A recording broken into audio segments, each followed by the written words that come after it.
what I want to do tonight is talk with you a little bit about religion science, and you'll notice the title is Religion, Science, and Us.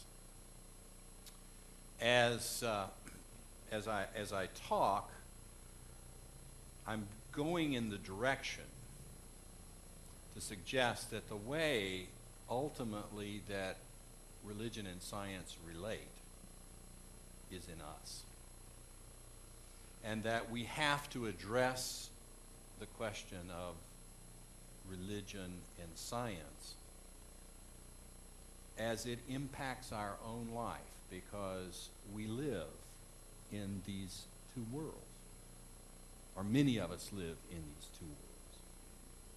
So that's the kind of the notion of the title.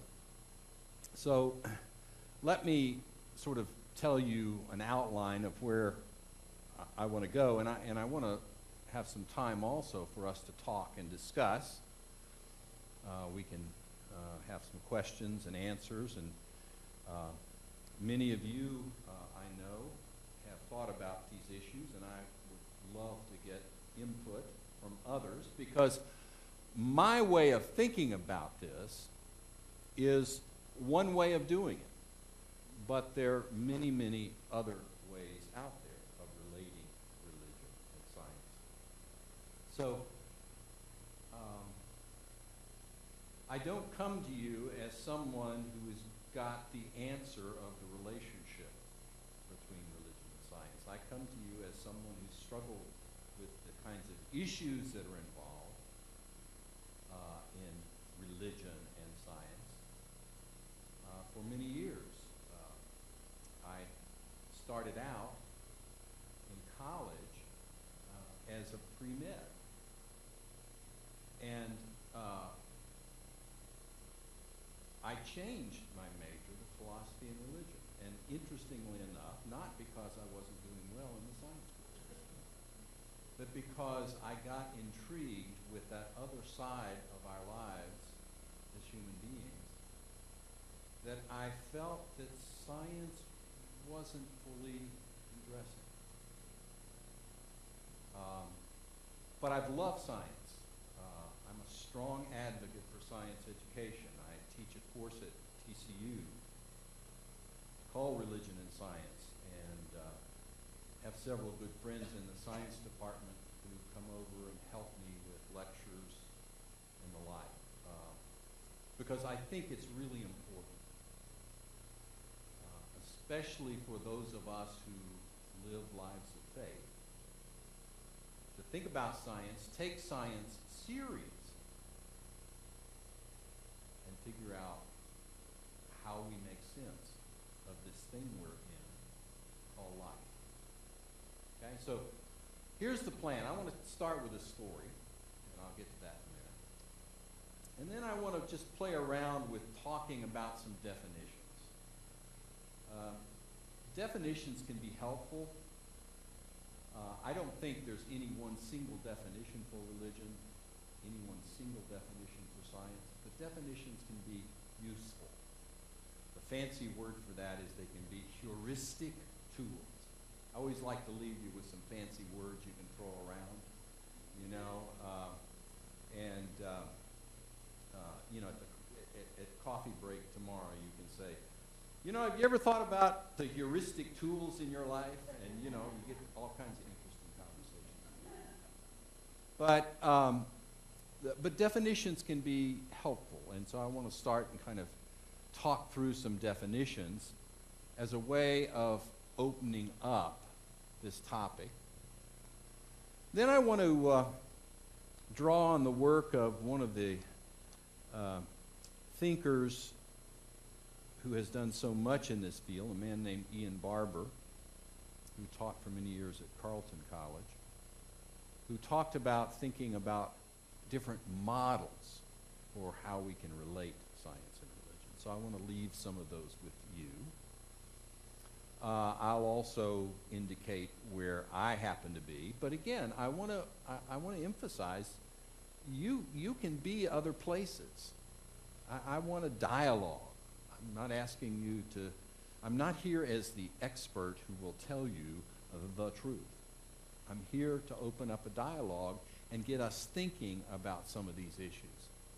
And then finally, I want to conclude by talking about creation and evolution. And I mean evolution in a very broad sense.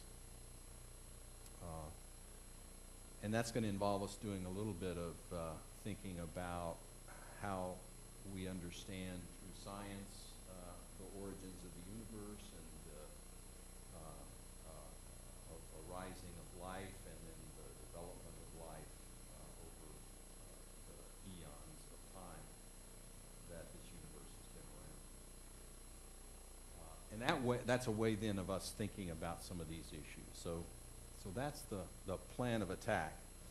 I don't mind, by the way, if I say something that's not clear to you, feel free to raise your hand and say, could you explain that again? A lot of this is going to be lecture at the beginning, but later on, I want us to get into some discussion and dialogue. And for those of you who are either signed up or thinking about doing this more extensive 6-week class that I'm going to be doing, we're going to be doing a lot of discussion and dialogue because we're going to be discussing some readings. We're going to be looking at historical vignettes in the history of religion and science. We're going to be looking at the problems of Galileo and the trial of Galileo. We're actually going to read a wonderful piece written by Galileo trying to put forward his understanding of why his position holding to heliocentrism, that is the notion that the sun is at the center of our solar system, not the earth.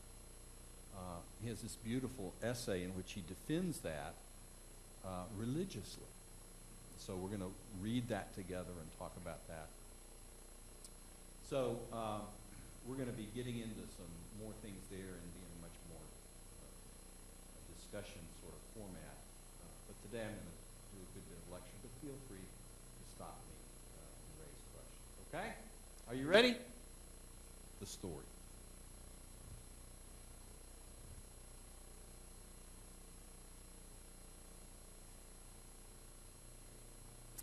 James Milton Inge, M.D., lived from 1852 to 1925. He was my great-grandfather.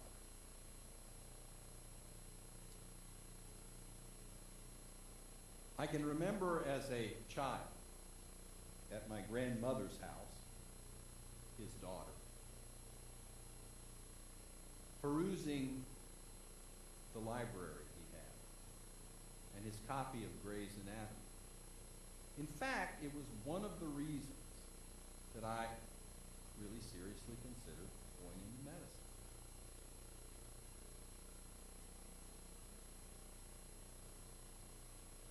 He practiced in Denton, Texas, and evidently had his office on the square in Denton, Texas. Anybody familiar with Denton, Texas? I mean, if you'd been around Denton up until about 10 years ago, there was a Western shop on the square that had a horse out as a sign, and that was actually where his office was, I learned.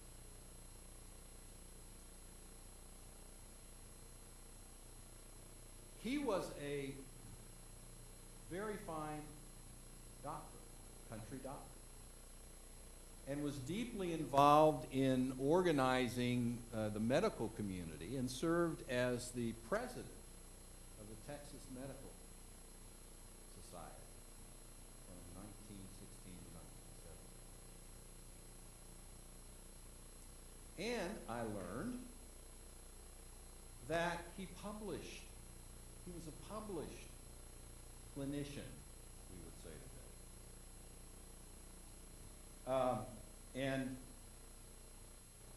he evidently, and I did some research and got all of his articles,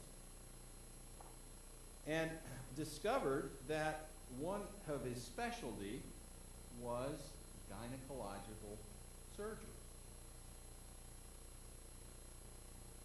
This is at the turn of the 20th century, mind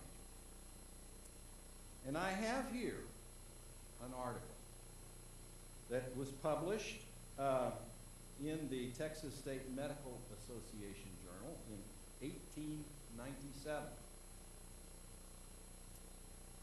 And the title of the article, I won't go into the details, but the title of the article is Management of Gynecological Cases by the Country Practitioner. And in this article, he tries to make a case that kitchen table surgery, done properly by well-trained doctors, is not to be dismissed. And in fact, my father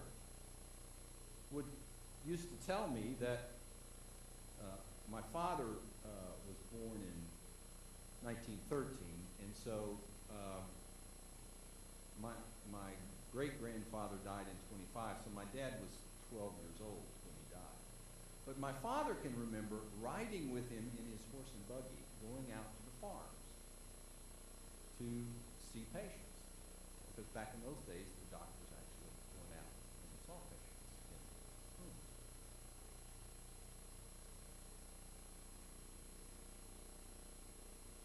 Now, this was my great-grandfather, who would take his jar of ether out to a farmhouse, boil his instruments, set up the kitchen table, and perform surgery there. I mean, part of that just kind of horrifies me. Right? His wife, my great-grandmother, was a prominent member of the Methodist Episcopal Church South there in Denton, and I'm told she was a shouting Methodist. And by that is a Methodist who knows how to express their love of God through exuberant expression.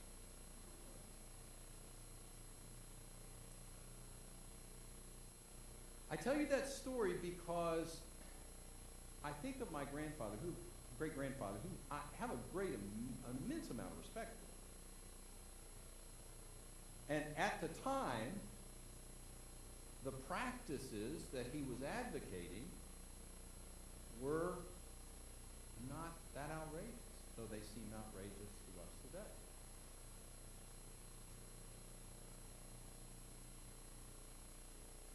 None of us would want medicine like that today. Right? Well, why is it then that we sometimes long for the old-time religion?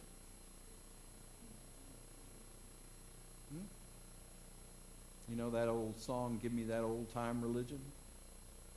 It was good enough for Grandma, it was good enough for me. How many of us would sing that about, "Give me that old-time medicine"? Or, "Give me that old-time transportation"?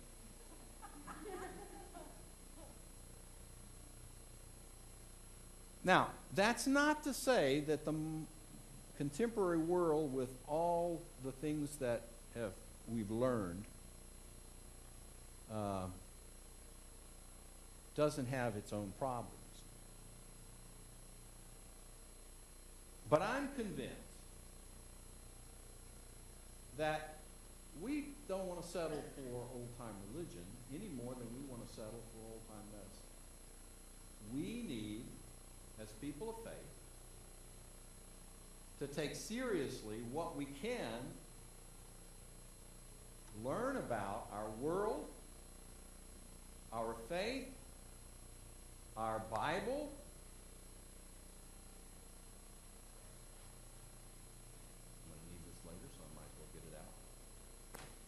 keep it, notice, in a nice leatherette cover so I can take the fundamentalists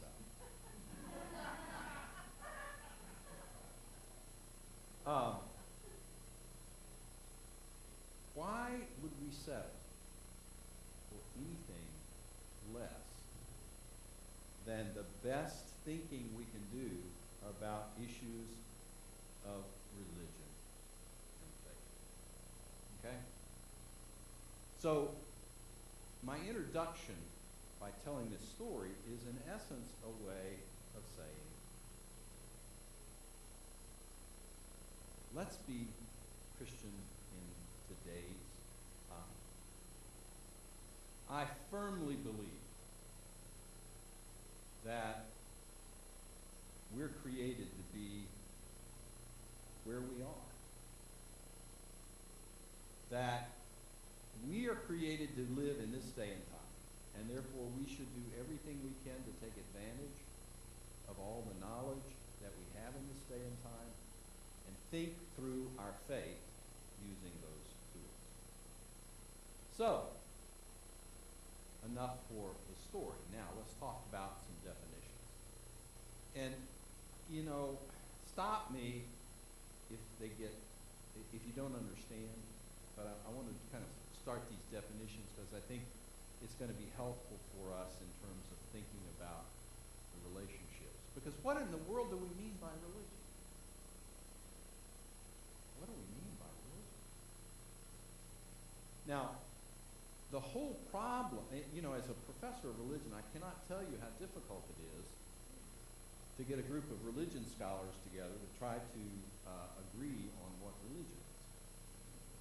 And I'm not talking about what a particular religion is, but what is the nature of Christianity and Judaism and Islam and Buddhism and Hinduism and Sikhism and Shintoism and Native American tradition. I mean, the world is replete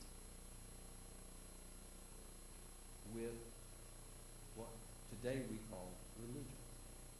So I want to introduce religion by making some definitions. And the first definition I want to use is the word cosmos. I like the word cosmos. It's a Greek word. And cosmos refers to everything that makes up reality. Okay? It's often translated as world. And we can use it that way too, but world has so many other connotations. Because world can mean the earth, right? Universe is good too, except universe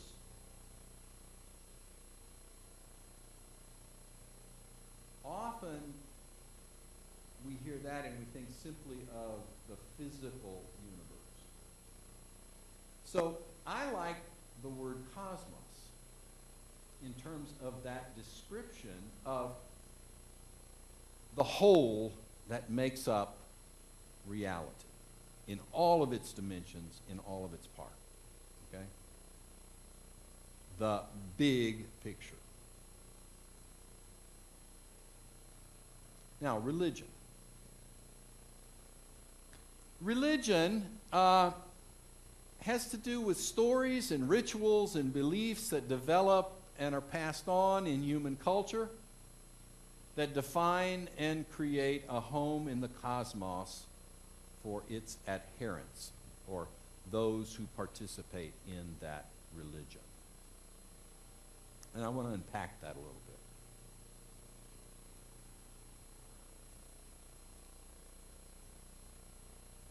When in the study of religion, when we go out and study religions, we're looking at what people do, what people say, how they act. But of course, all of that ultimately comes back to how those actions create and define a home for them in the cosmos.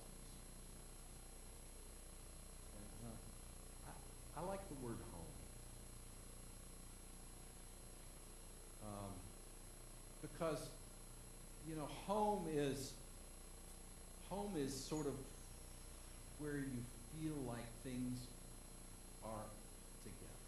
I mean, in the best sense of the word. I realize that sometimes homes can be broken. But the stories, the meanings that religions convey, and of course Christianity is one such religion, of which I and many of you are a part.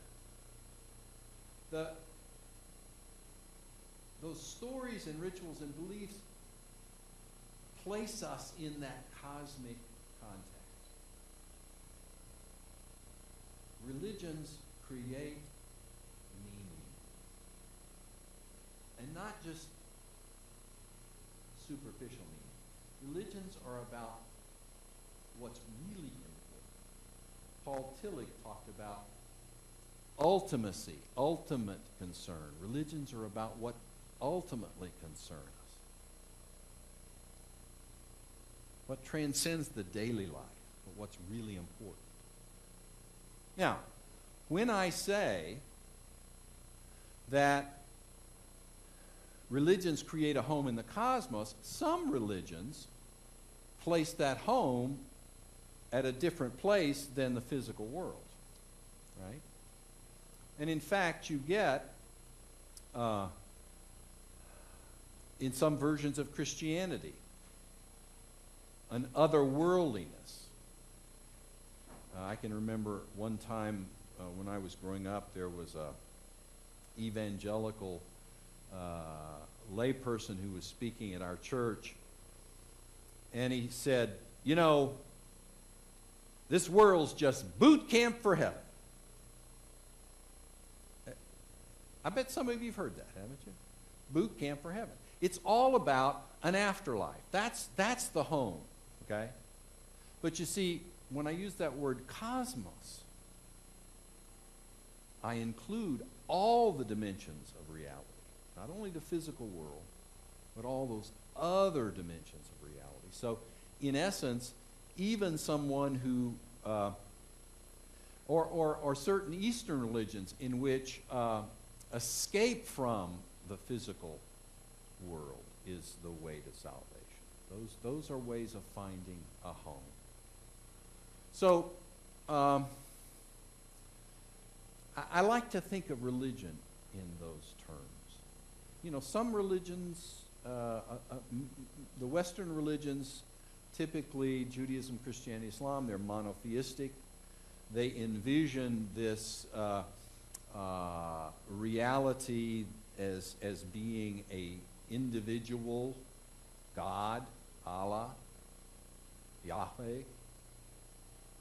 But other religions don't focus on an individual, and yet they too are an attempt to create a home in the cosmos.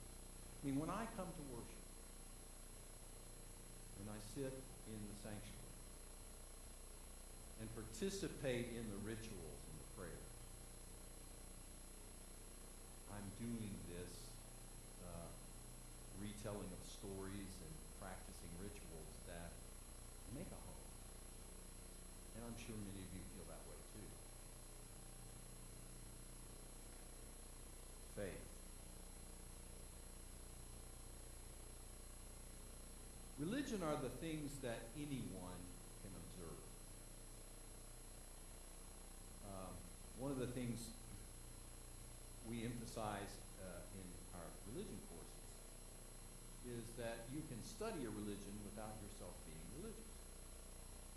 You can study Islam and learn what Muslims' practices are, what their beliefs are, in the same way that a Muslim can study Christianity. You don't have to practice the religion. But if you're a participant in the religion, it's the faith component that's really important.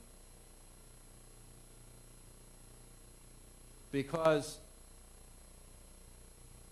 faith has to do with our personal existential response to being or striving toward that home in the cosmos that's shaped by a particular religious tradition.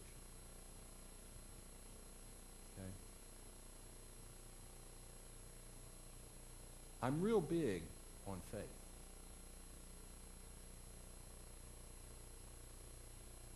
One of my professors at Harvard, by the way, I have to make one comment here. I should have said this earlier.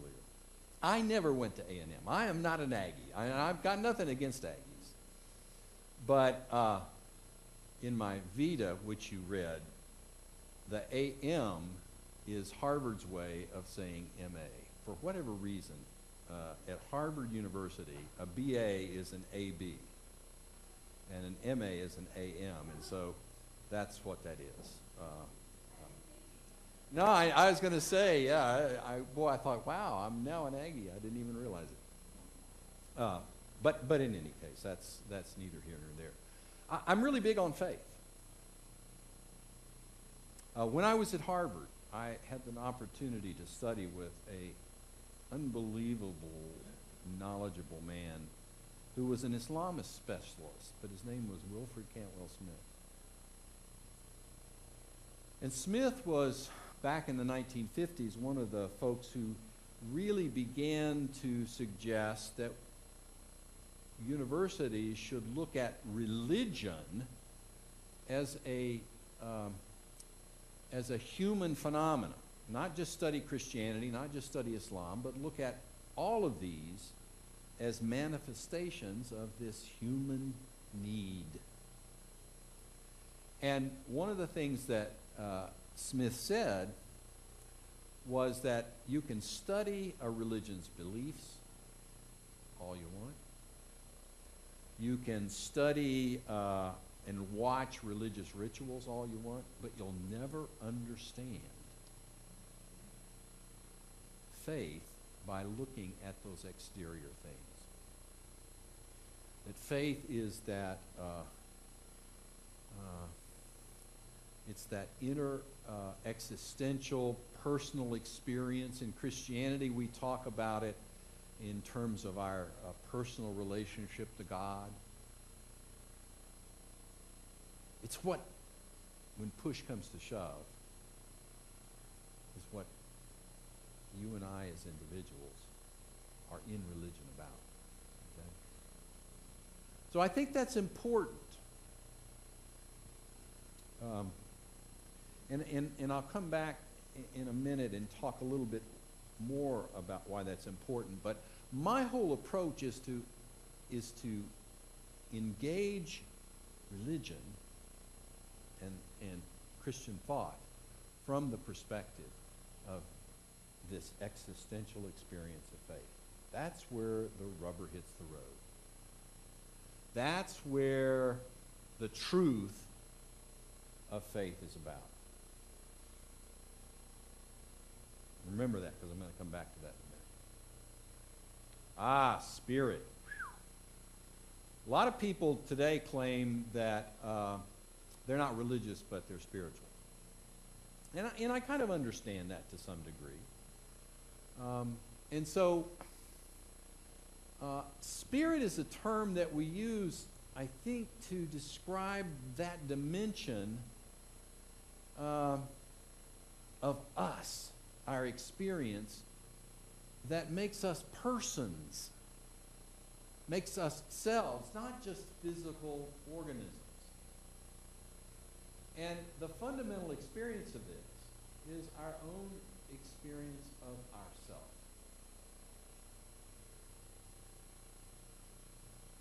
Self-consciousness. Self-consciousness is an amazingly wonderful thing. I mean, we think of ourselves as a self. We think of ourselves as being yesterday, and now we're the same self we are today, and we were the same self we were when we were younger, and we'll be the same self we will when we be older.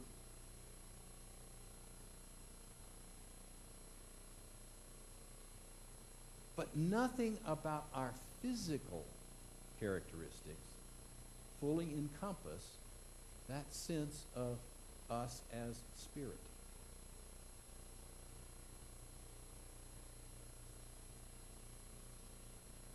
Now, I think spirit, ourself, is grounded in and arises out of our physical body, especially our brain.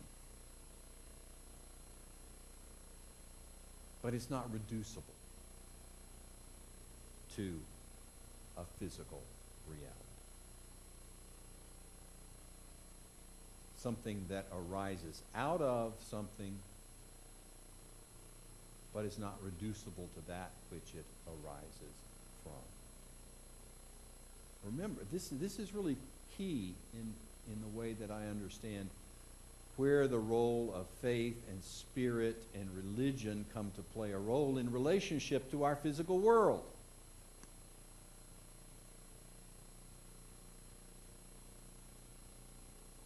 Spirit transcends the physical. And it is spirit on which religion and faith focus. And, you know, again, when you think about it, we would say that. Well, religion's about our spiritual life, right? Science.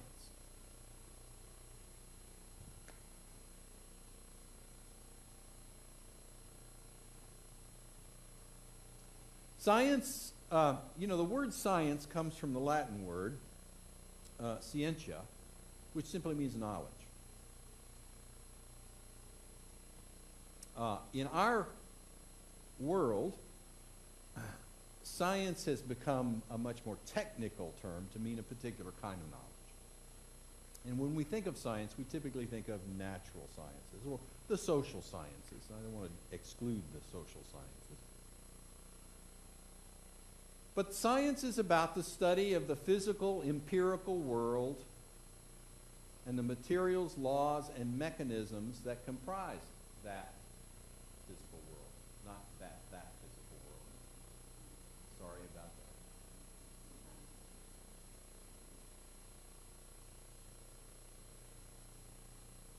It's the study of the physical, empirical world, which is part of the cosmos, but not all of it.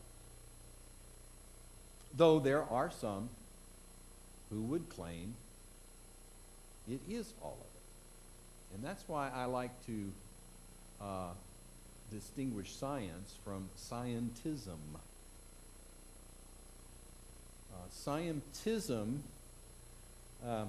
describes a view that says the materialist, reductionist view that the cosmos is just what science studies.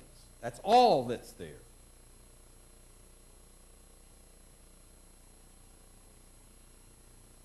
Only those things that can be empirically studied through the tools of the empirical sciences, that's what's real. That's the only way to understand anything. Spirit's not real. Spirit just has to do with brain processes. That's all it is.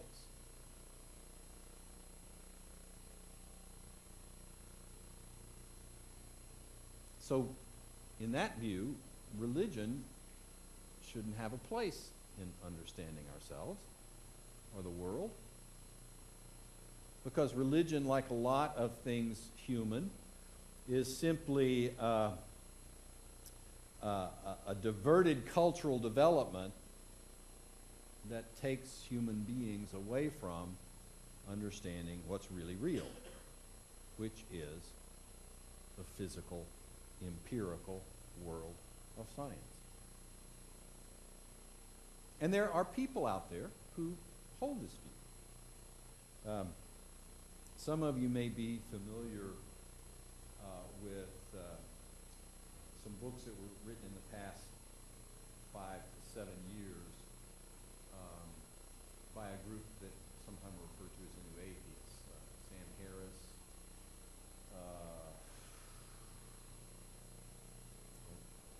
Richard Dawkins, all of whom claim that science is the only way to gain truth.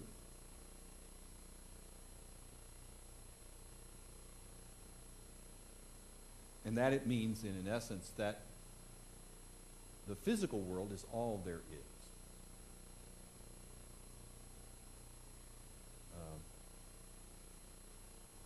And, you know, I know some people like this. I'm sure you know people like this. It's a perfectly understandable view.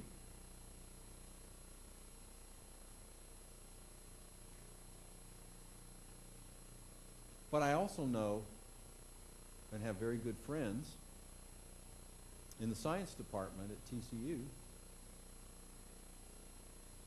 who understand what they're doing as an exploration of the physical world and deeply appreciate those other dimensions of our experience, including religion, including aesthetics, beauty, that just somehow don't fit well into a pure physicalism. And you know, I was telling Jenna asked me what I'm teaching this semester, and one of the courses I'm teaching is philosophy of religion, in which you use philosophical tools to try to understand religion. And one of the great philosophical puzzles that has been the case for centuries and still continues to be that, is this question of the relationship of the self to the physical body. I mean, as much as we've learned in neuroscience, and we've learned an immense amount, and here again, I want you to understand something. I want you to hear this clearly. I think we need to know as much as we possibly can about the physical world. And we ought to do a better job in this country teaching our children the best science that's out there. There was a piece, I think where did I see that this morning? But it was talking about this standardized test that has been given across the different people in the world in different countries, and how our middle school students are way behind many other developed countries with regard to their understanding of science. I mean, I think the more science one can take, the better off we are. So don't get me wrong. I think it's wonderful what we're learning through neuroscience and psychology about how the brain works. But the experience you have of the self. And here's an experiment. Let's do an experiment right now. Think of yourself. You know, you're aware you're a self sitting around. You look around and see other people. You know, you are experiencing yourself, correct? But that's such a difficult issue to figure out. How does that relate to all that stuff that's going on in our mind? It is related. I'm not denying it, but what I'm arguing is not reducing it to that. So, in any case, scientism is prevalent among many, but it's not the only way that working scientists operate. Some of you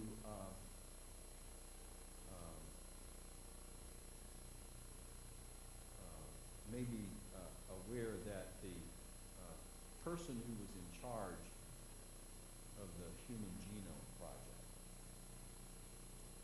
and help me out, what was his name? Yeah, Francis Collins, thank you. Yeah. I hate it when I drop that. It's old age.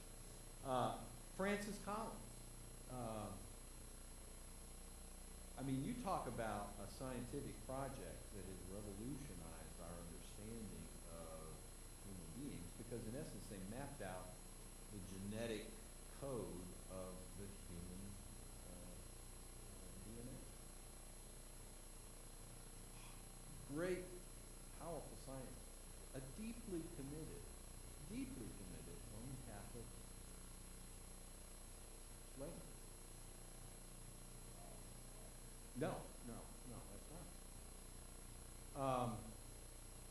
Now I have a different view than he does, but what I'm trying to say to you is sometimes you get the impression out there that all scientists are atheists, anti-religious, and that's just not the case. There was a recent study that a woman did, and she actually went and surveyed working scientists across a number of universities, including first-rate universities.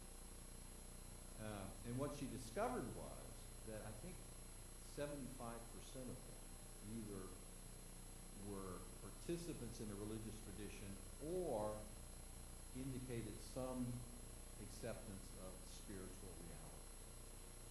So not everybody rejects, not all scientists reject that.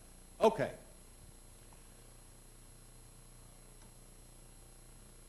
Whoops. Any questions about those concepts right there? And again, think of them as, remember that fancy word, what was it? Heuristic tools.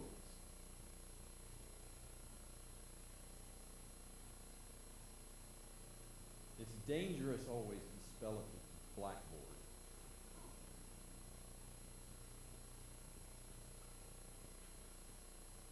But I think that's correct. Heuristic tools. These are heuristic tools to help us kind of situate ourselves and kind of get into the subject. Okay? Any comments or questions on that before going?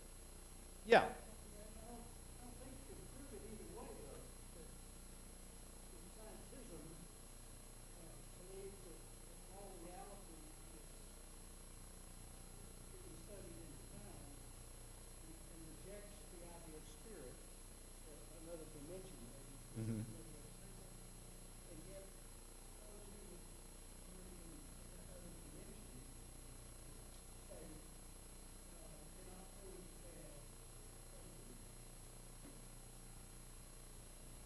Some assumptions that have to be made. Sure. And you have to give up on it one way or the other. Oh. If you practice scientism, you've just given up on it. Yes. You have another dimension. Right. And are committed. If I don't practice scientism, I'm not giving up on that dimension. Right. I believe there is another dimension. Right. That is part of the problem. Yeah. And both of those things do involve a commitment of oneself. I mean, scientism in its own way is a cosmological view. That is to say, it's a view that says there is no home in the universe other than understanding that there is no home in the universe. What was it that? I would say that other dimension comes out of your thought processes in your brain. Sure. Your brain, Oh. Your brain. Yeah. And you see, I wouldn't have a problem with that. But what I would have a problem with is saying that those things that come out of those dimensions are really not real. And that's the difference. That's the difference.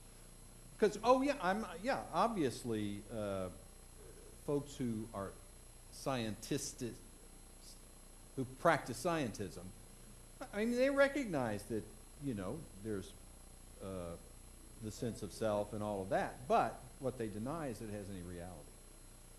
Okay? All that's real is neurons going off in the brain. All right. Models. Let's think about models. And I draw here heavily on this thinker, Ian Barber, who has thought about this. And again, models are helpful because I think it sort of lays out some alternative ways of thinking. And again, I'll get to where I fall, but I understand other people fall in different ones of these models, and maybe one of these is a model you'll find helpful for your own thinking. Barber says the first model is what he calls the model of conflict.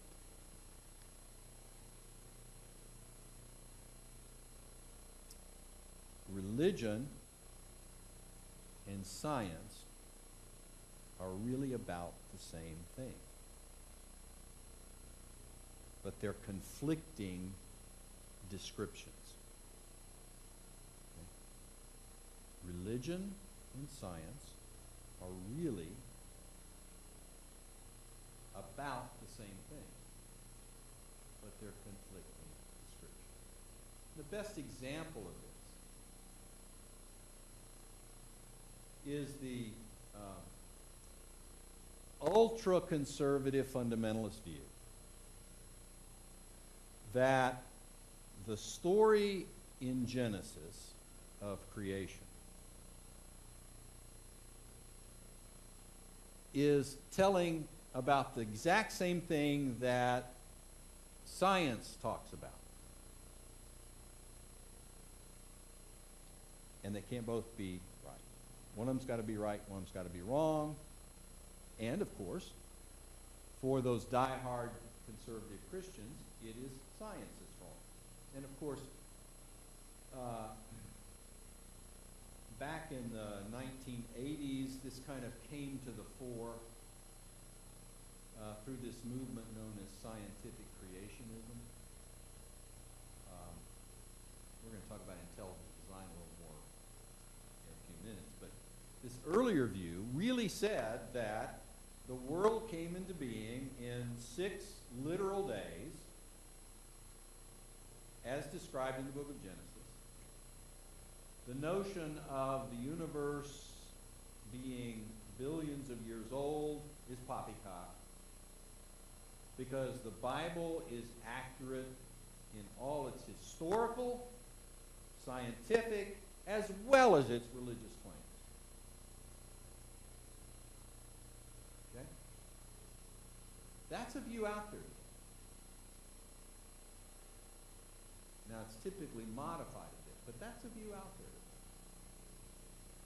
The notion that religion is a different competing description of the same thing that science is about.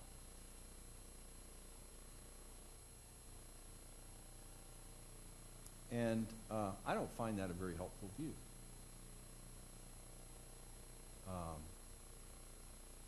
Part of that's because it forces you to say that science is a sham. Or at least those parts of science that conflict with your understanding of the literal truth of the Bible's a sham.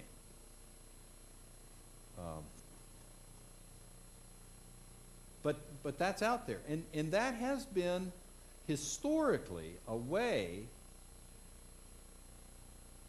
that has played itself out. In the course we're going to be doing in the next 6 weeks, looking at Galileo, his problem was the fact that he came into conflict about the church's proclamation of how the universe was.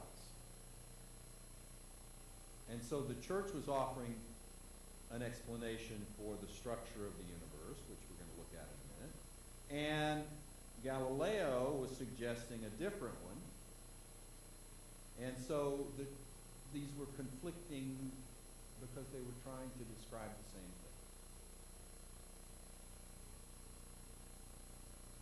A second way is the way of independence.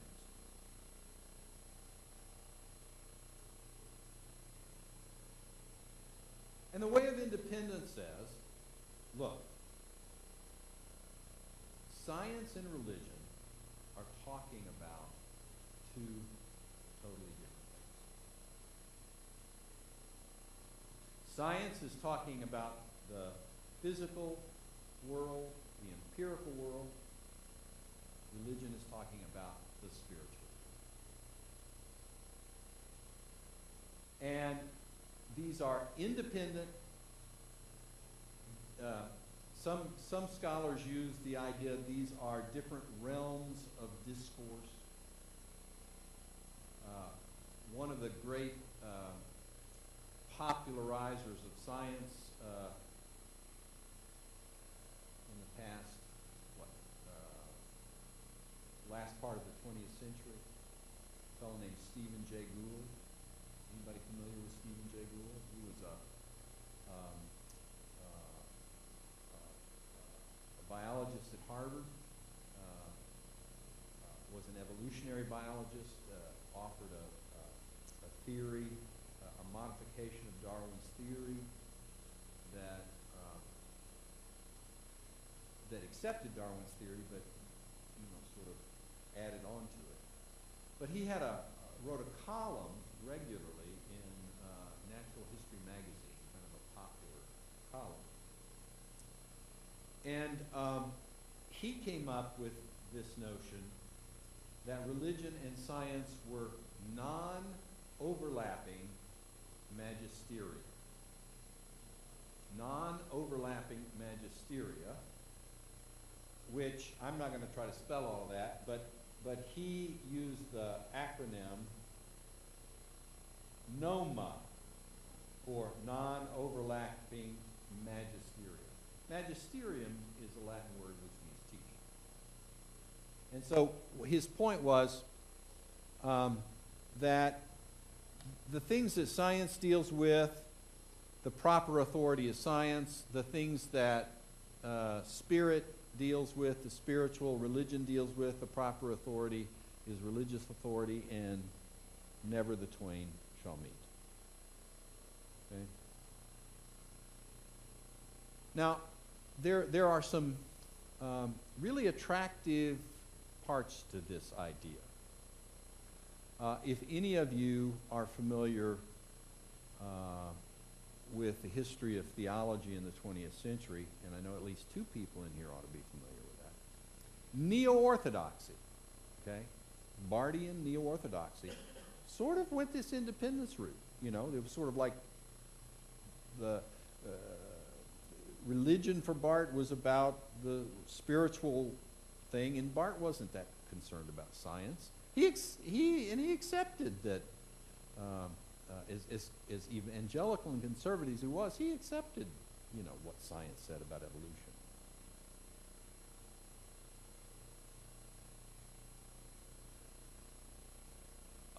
A third option that Barber talks about is dialogue. And this is an option that says, well, actually, religion and science are different things, but they're not just like in two different total worlds. That they're these edges that kind of bump up against each other. And therefore, there are certain issues that scientists and religious people can and should converse about. Because, for instance, when you come to the notion of the origins of the cosmos,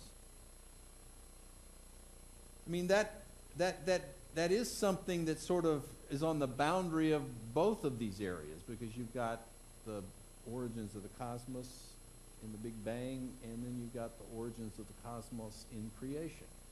Now, they're two separate things, but maybe there's room to dialogue about those.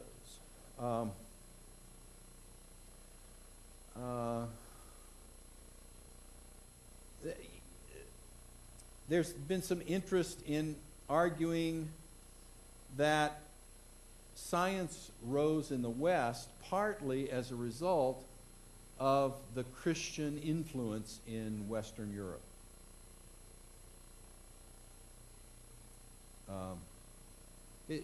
Historically, it's kind of an interesting. Why did science as we know it bubble up and arise in the West when actually the East and China had much earlier foundations for this? And part of the reason it is suggested, is because Christianity and its doctrine of creation saw the world as being created by God, and therefore, by studying the world, you would be studying the mind of the Creator. So, I mean, that's another place where, well, that's a kind of a historical influence, but they're still different things. A fourth way of thinking is the way of trying to recognize these two spheres, science and religion, but recognize that they're ways that they don't just kind of touch each other on the boundary, but that they actually interpenetrate each other. And Barber talks about some different ways that this occurs. The easiest example to use of this is what traditionally has been known as natural theology. In my course on philosophy of religion at TCU this next semester, we're going to spend a lot of time about natural theology. Natural theology is, here's the world. If you look at the physical, empirical world, it implies the reality of God. And so there are arguments for the existence of God. The probably contemporary example you may be somewhat familiar with is the notion of intelligent design. Okay? This is out in the media these days because after scientific creationism did its thing, there was this whole movement called intelligent design, which, again, in the course we're going to look at fairly carefully.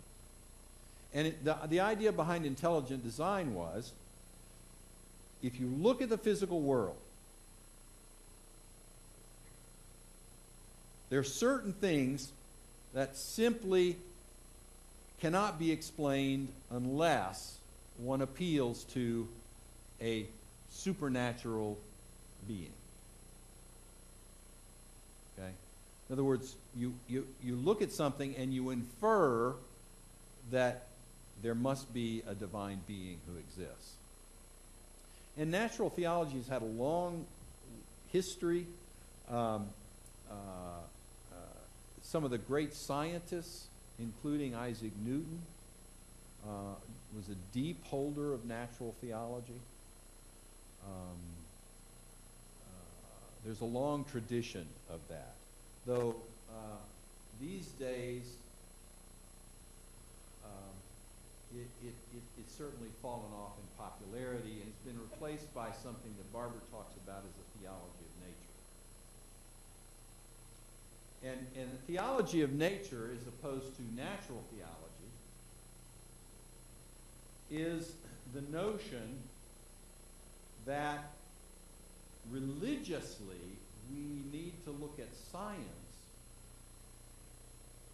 and maybe rethink some of the traditional ways Christians have thought. Okay? In other words, it's not that you look at nature and then infer God. A theology of nature is you look at nature and then you look at your faith, your religious claims, and maybe you need to rethink some of those in light of that. And one specific form of that, way of integrating these things, this isn't his term, this is my term. It's called, and I use this word, comprehensive metaphysics. And I have in mind here a way that certain Christians in the past century have integrated metaphysics, which is the sort of the study of the principles of all things.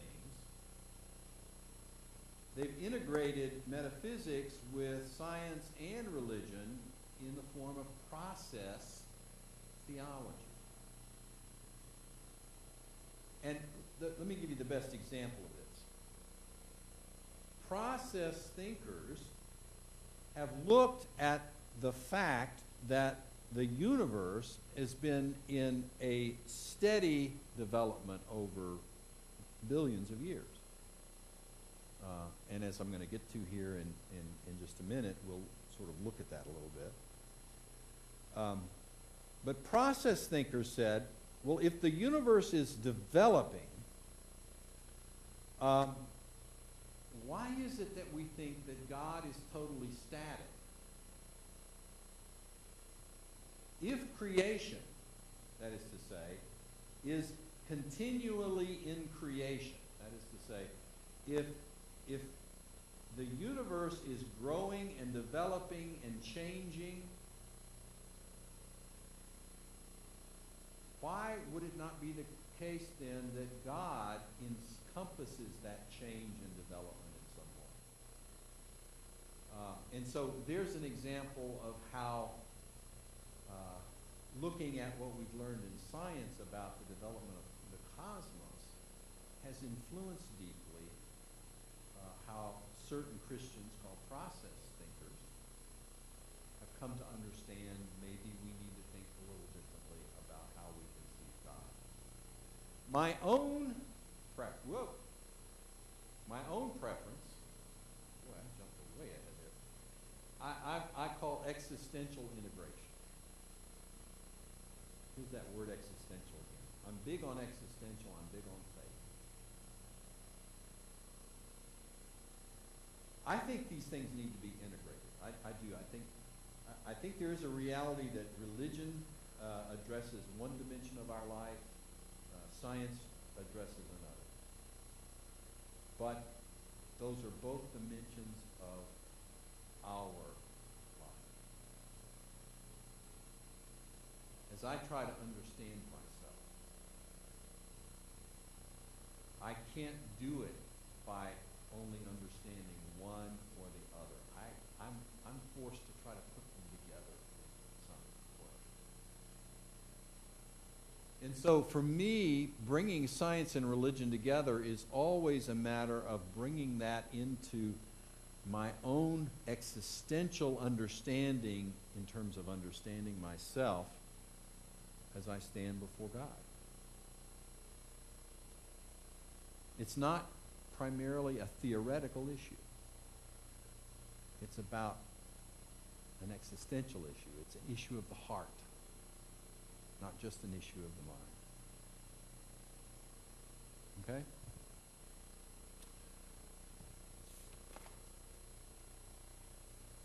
Here is the way our ancestors in the West understood the universe.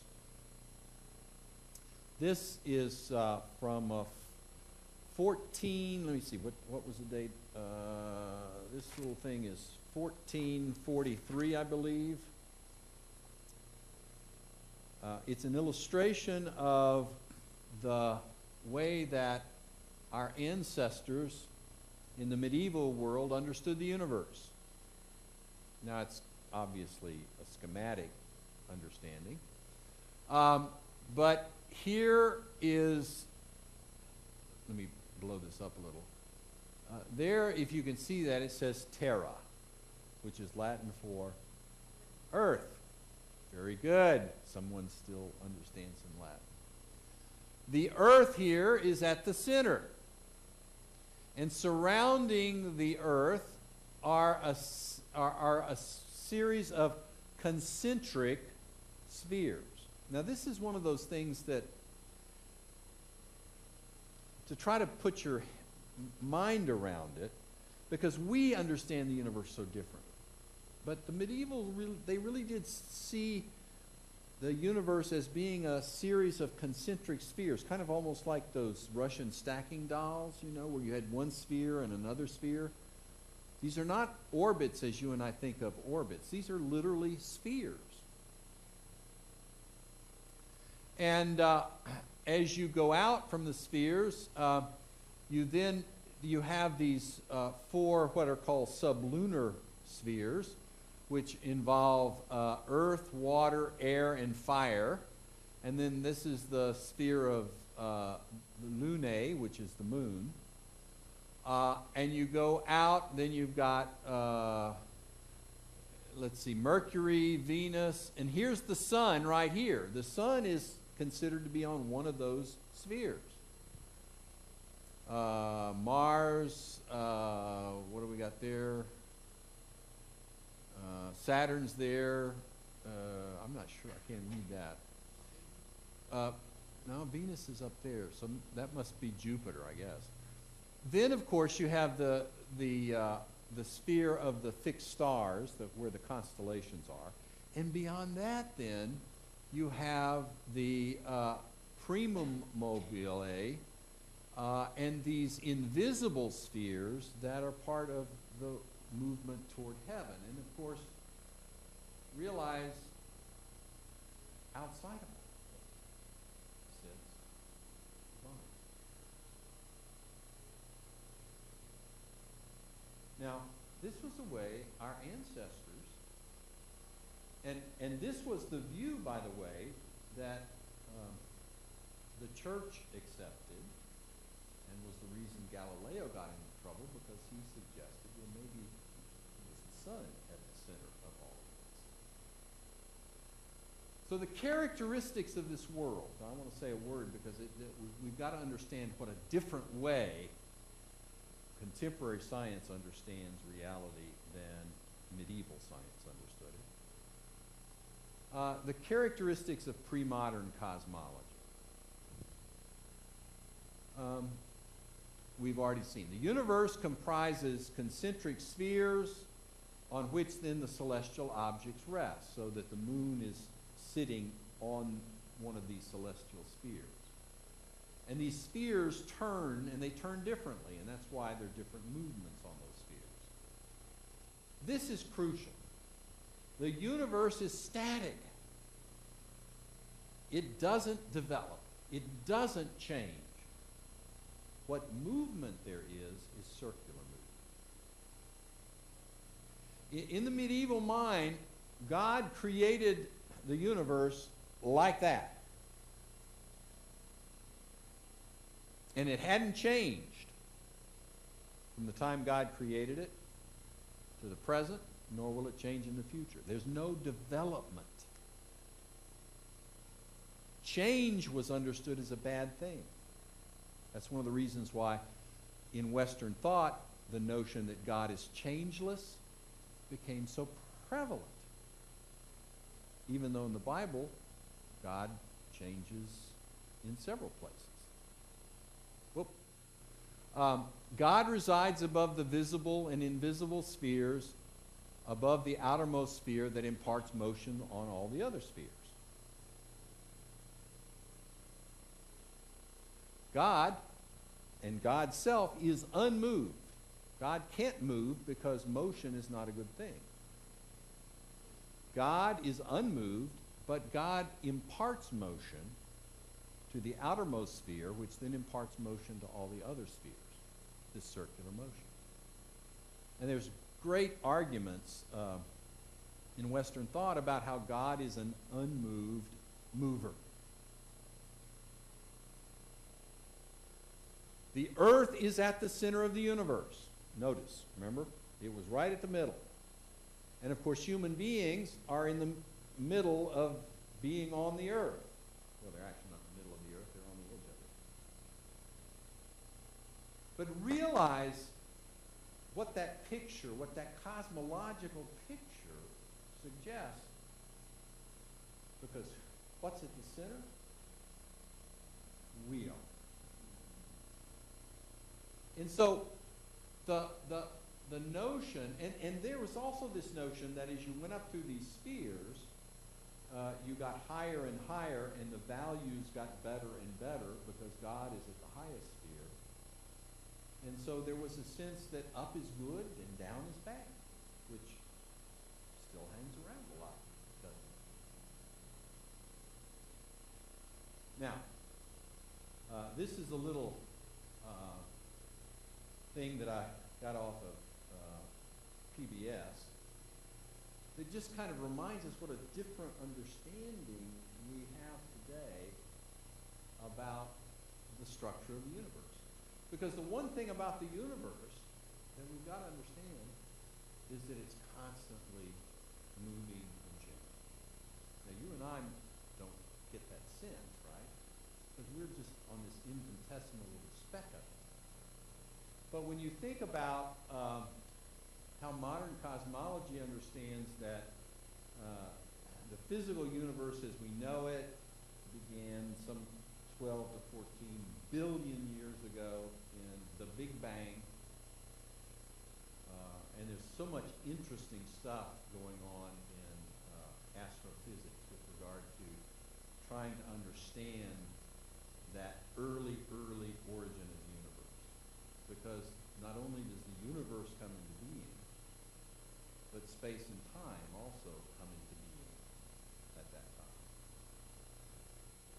And then, you know, many of you are familiar with the fundamental story that there, over a period of time, you have the basic elements form, and then matter forms, then stars and galaxies form, and when stars and galaxies form, the hydrogen and helium, which was the major components, through processes of fusion at the interior stars, become heavier and heavier, and so the elements as we know them evolve. You know, when you look up in a chemistry lab at the periodic table of the elements, you know, we always think of elements as, you know, sort of the basic building blocks, and yet the elements themselves arose over time through all of this process. And then now, years before the present, you got the birth of the sun. 4.5, 5 billion years ago, life arises. And then you've got mammals evolving 200 million years ago. Dinosaurs go extinct 650 million years ago. Human beings, Homo sapiens, come into being somewhere around 600,000 years ago. This little illustration here is just kind of an interesting fact that 170,000 years ago, a supernova exploded. That the light from that explosion didn't reach us until 1987.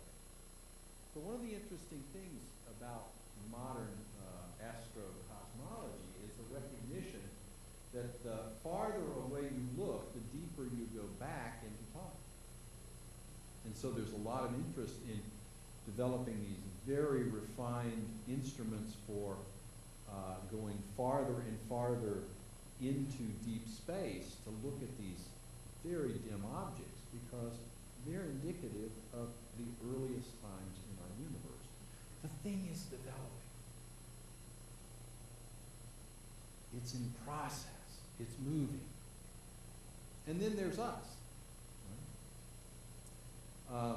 This is just a kind of a chart tracing over time the development of the various major groups of organisms, in this case of animals, the invertebrates, fishes, amphibians, reptiles, birds, mammals, and those are also processes of development and the developing of all of that. We can't think of the world the way many Christians through the centuries thought of the world. But that doesn't mean that we can't do this existential integration. Because you see, when I look at this amazing process, this unbelievably huge, almost infinite process that resulted in my consciousness.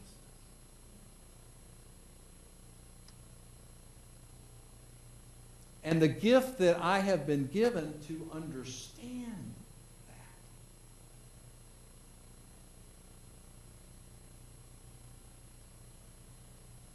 I, like the psalmist,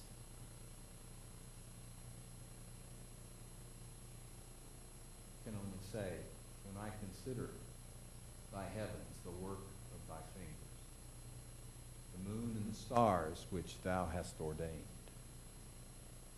What is man? We'd say, what is human being? What is man that thou art mindful of him? And the Son of Man that thou visitest him. Sorry, I went to the King James Version. I just like the way it sounds.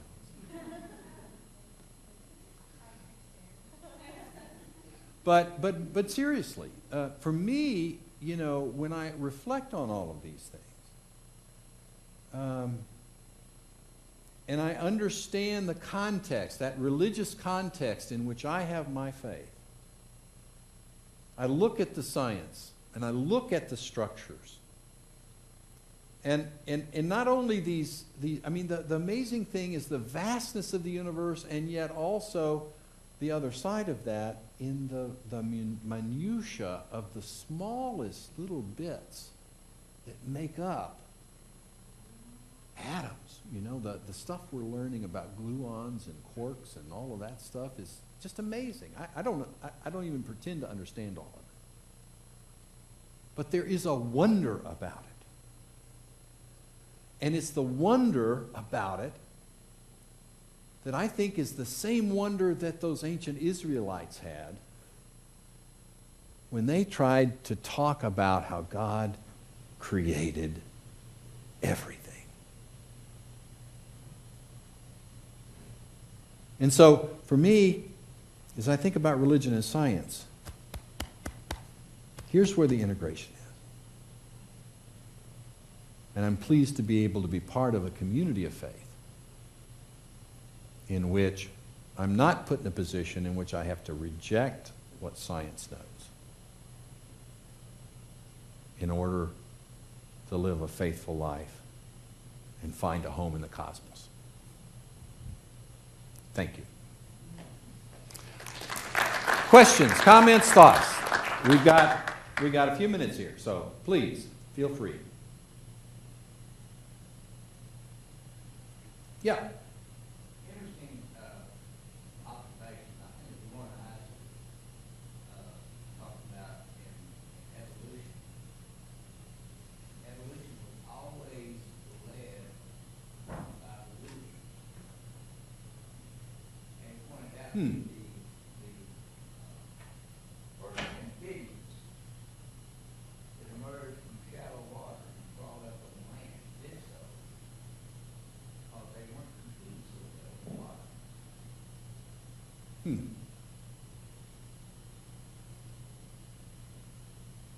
That's an upside down view. Yeah. Well, no, and this brings out something really important. I'm kind of glad you asked that question. Because, if we take a realistic view of evolution, it's not a pretty process. Because it does involve the whole struggle for existence, as Darwin talked about it. As William Blake then talked about the nature red in tooth and claw. When you look at nature, this is why I don't think that one looks at nature and then says, oh, well, look, obviously God exists. Because if you look at nature, the raw physical evidence is, it's both and. The claim that God exists and is the creator doesn't come from that physical evidence. It comes from this religious tradition that enables me to see the world in this particular way, that then provides this resource oasis of meaning in which I can then find a home here. But evolution's it's a tough deal. You can't look at nature and say everything is beautiful, as if that were Although, I mean, I think you could say that, but you have to take into account that part of that beauty involves terrible suffering of animals and human beings for that matter. Other comments, thoughts, questions?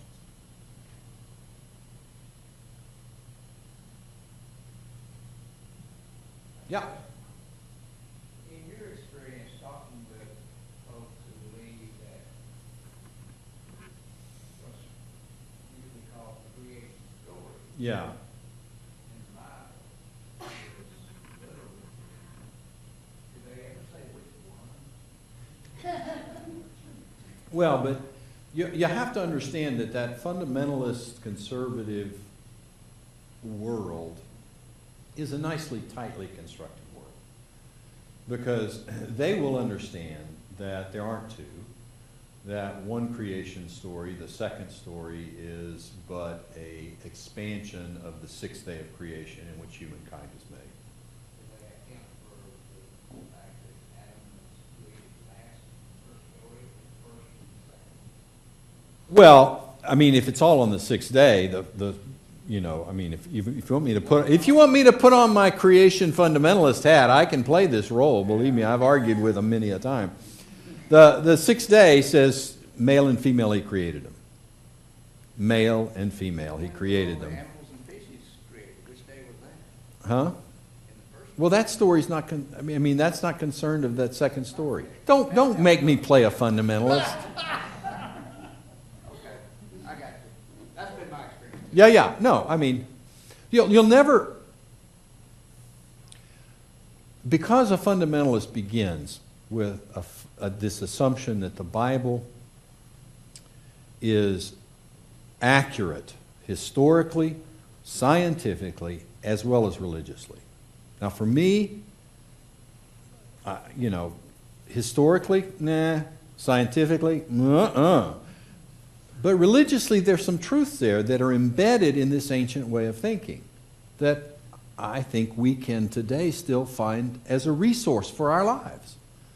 But we can't do that, by having to buy all the other stuff at the same time. I don't think. I can't do that. I can't deny the overwhelming, overwhelming evidence for the evolution of the cosmos and the evolution of life on Earth. I just can't do it. Any more than I can think that it's perfectly okay to do gynecological surgery on the kitchen table.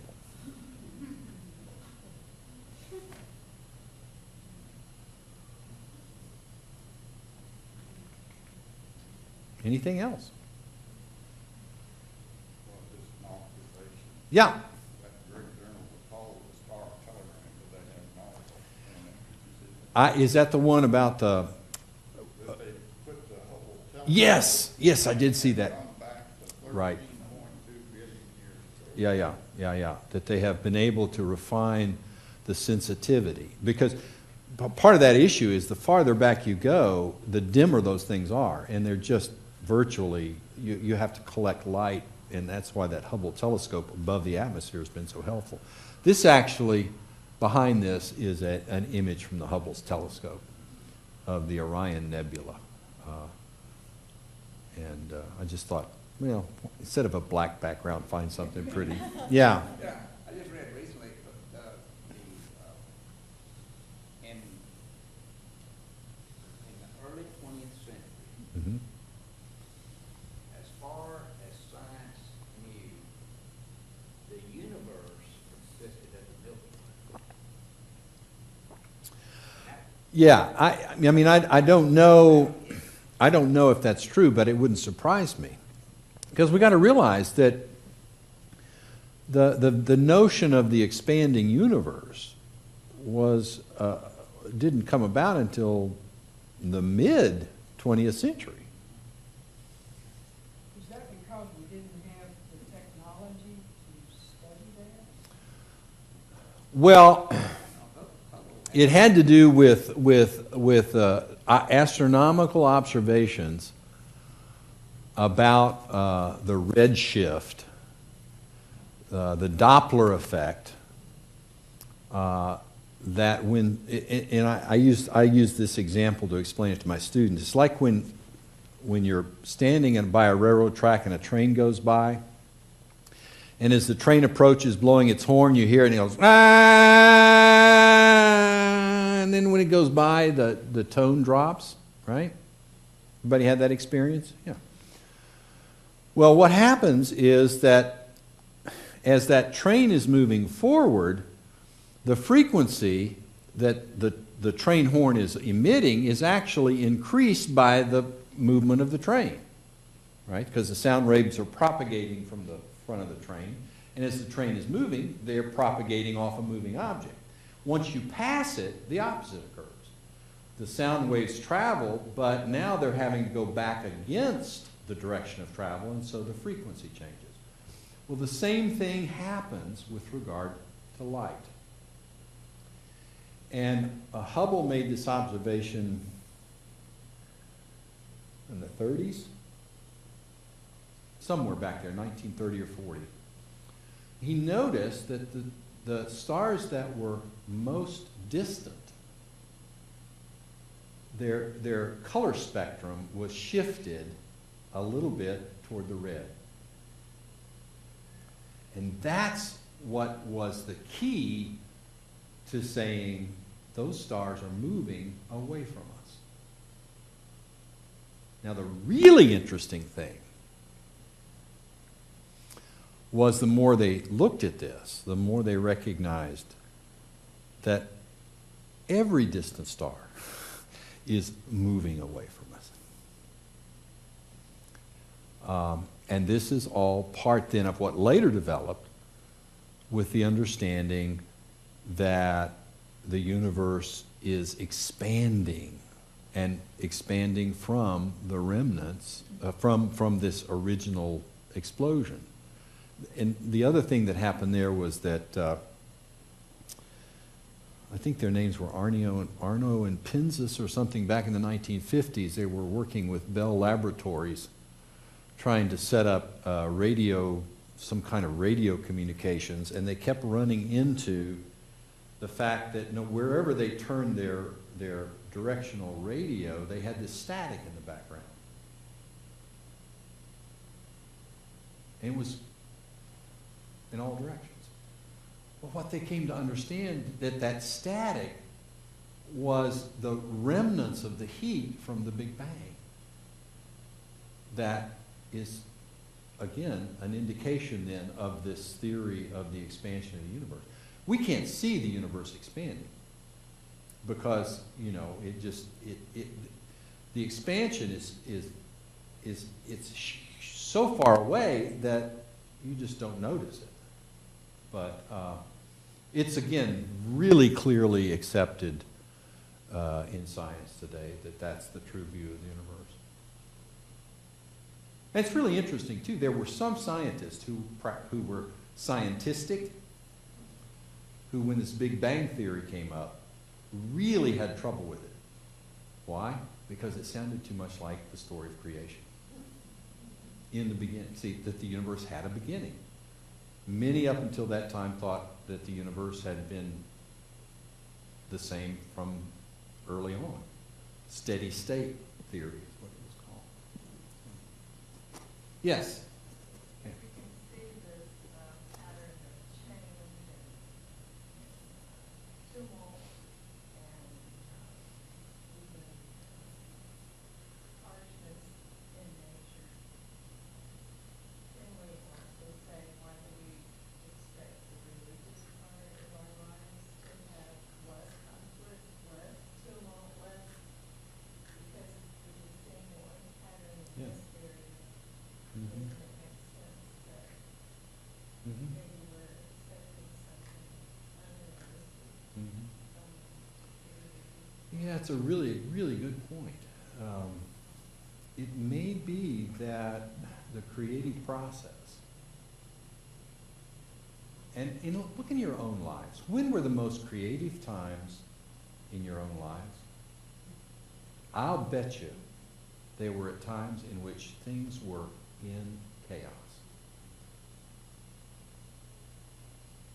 Maybe there's something about creation, something new coming from chaos and destruction. I don't know. I mean, that's why I think it's really important. And it's one of the things that, here's a place where in my own thinking, understanding science has made me rethink some of the traditional claims that I grew up with about how, nature's this wonderful thing that God has given for us, and all this stuff is just wonderfully harmonious. Well, I think we have to rethink some of those things. I don't think that means necessarily that we don't see creative processes operative there, but those creative processes also involve suffering and pain and, all of that.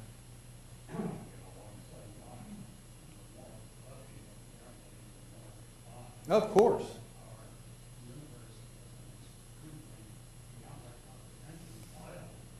Oh, absolutely.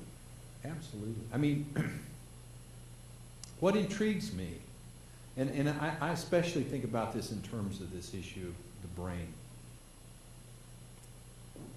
I mean, the brain. We've all got one, I think. What is it, 4 or 5 pounds of tissue made up of billions of neurons and other kinds of cells.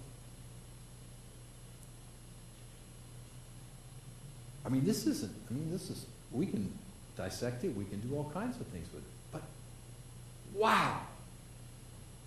And we've learned a lot about the brain. We've learned an immense amount about the brain. I mean, it's amazing what we've learned about the brain in terms of its physical characteristics. But we really haven't been able to come much nearer to what that means in terms of consciousness, in self-consciousness. I mean, that I cannot tell you. These things we take for granted, it's kind of like air. I sometimes use this illustration. God's grace to me is sort of like air. It's there present, we don't notice it because it's there. But boy, if somebody cuts off your air supply, you know it's not there anymore, right?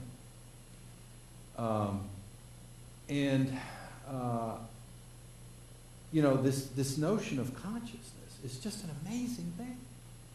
That I have a self. That this physical body has a self. That's obviously connected to my body, but it's not my body. It's not just my body. That's. Would you make any distinction between brain and mind? Oh yeah. Yeah, because the mind is sort of on that thing toward. Right, yeah, the self-consciousness, when we think of mind. But I mean, part of the problem here is, we use these words in different ways. When I say brain, I'm talking about the physical component of brain. And again, consciousness obviously has to do with our brain. I'm not trying to suggest that there's something, sort of weird or Twilight Zone-ish. Some of you will appreciate that image. I'm not trying to suggest that there's some kind of, as it was held that the brain is just the physical location of this thing that isn't really part of the brain at all, the ghost in the machine sort of idea. I'm not suggesting that. I think the mind, our consciousness, is deeply dependent on our brain, but it's not reducible to it.